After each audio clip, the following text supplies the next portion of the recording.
We're back, and Sue Dyer is joining us on line 4. How you doing? How you doing, Pete? Not bad at all. That's good. I'm calling again today because the House of Assembly Act is not going to go away, at least as long as I'm here.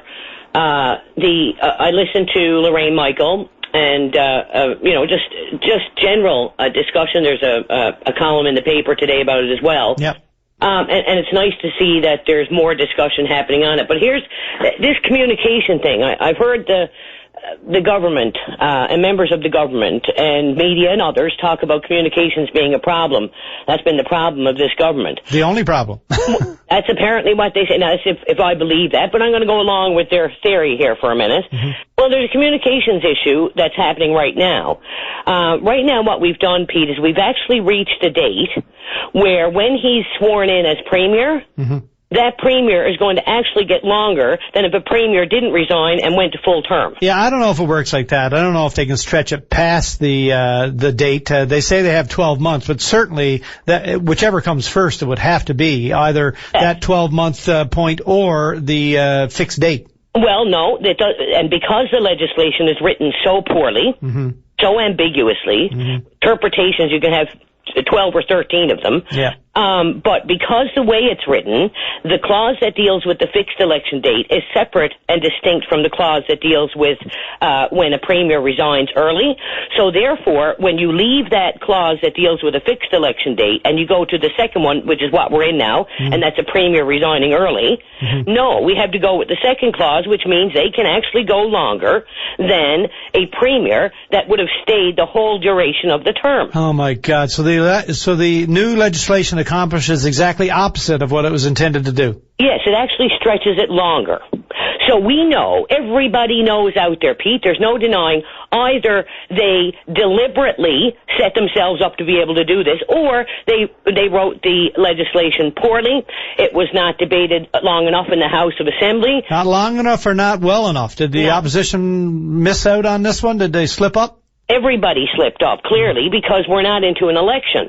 And here's the thing. Now, we all know, even if we took the interpretation that it's 12 months after the resignation, they still have until January and February. And if we went with your slightly different one than that and said, okay, we'll give them time to get a leader in place. 3 months, and anything longer than that is their own fault, and that shouldn't be on us anyway, yeah. Right, so here we are now with a premier who actually resigned 21 months prior to a fixed election date. And we are actually now entering into a position where they can go beyond that with an unelected premier, as they like to call it, or a mandateless premier, longer than if the one had stayed. So I'd like to get Mr. Williams to comment on this. I know he won't, and probably he shouldn't. I don't know. But it just seems to me that he couldn't speak up and say exactly what the impetus was for this and what he thinks should happen.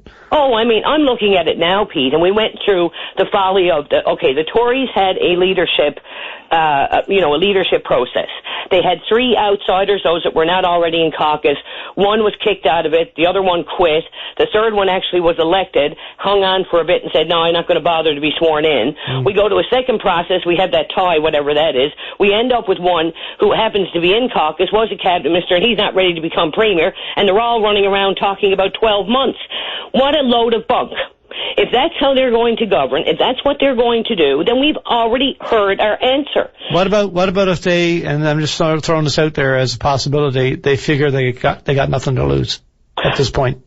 What do you mean, nothing to lose from an electorate point? They have nothing to lose from dragging this out and using whatever tactics they could possibly think up to stretch it as long as they possibly can, because they figure there's no worsening their possibilities. Well, I guess they could end up with a Kim Campbell, Brian Mulroney fortune. That is, there'd be no party left. Because there are people, one would presume, are running and intend to run and win their seat again. But Pete, how do they not, when they talk about communication and communicating better, they're out there, standing out there, and they know they have a problem with their legislation. Are they going to go in and amend it and make it applicable to the next government? Or are they going to go in and amend it and live up to the true spirit and intent of what it was put there for to begin with? I mean, we as an electorate, we're not dummies. We know, we heard all the conversation. You didn't want an unelected premier to govern. We may not be dummies, but we can be swayed, and we can overlook what is obviously a fudge on a particular thing. I mean, there are so many different reasons why we go one way or another.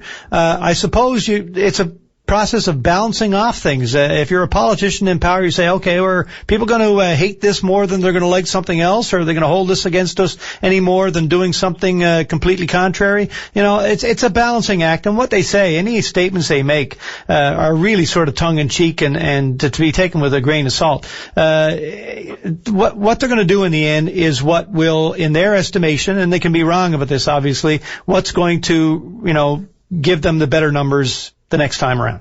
Well, it was important enough for them to put in a blue book, important enough for them to bring into legislation. Yeah. We've got a Bill 29 mess, yeah. We've got a House of Assembly Act mess, and several others. But Sue, are any of the parties, any different? Are the Liberals really cut from a completely different cloth? It might be a different color, but does it really function any differently? Or the NDP any different when it comes down to it? I guess, Pete, the only thing we can look forward to as an electorate is getting to a better place. Right. Am I going to say one is always perfect and the other one's not? No way. This is politics we're talking about. Yeah. But something is fundamental and in your face. And what I said by me saying we're not dummies, it's how they're treating us.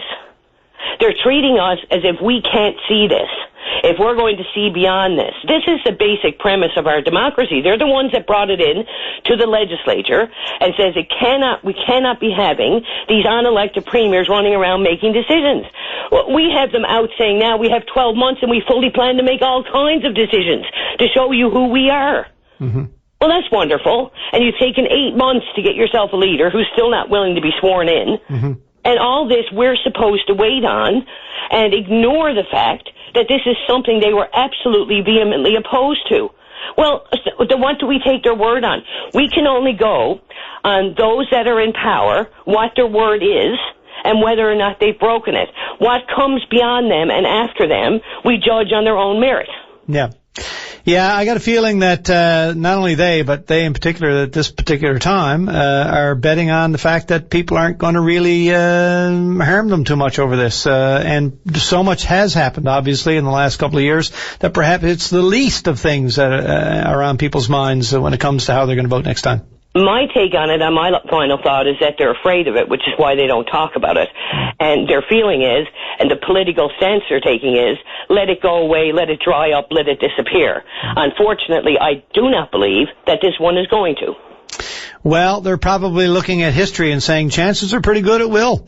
Unfortunately, it's a pretty cynical way to look at it, but an awful lot of stuff gets forgotten over a very short period of time. And that's when it becomes our responsibility as citizens to remind them. Hear, hear. All right. Thanks, Sue. Appreciate it. Thank you very much. Take care. Bye-bye.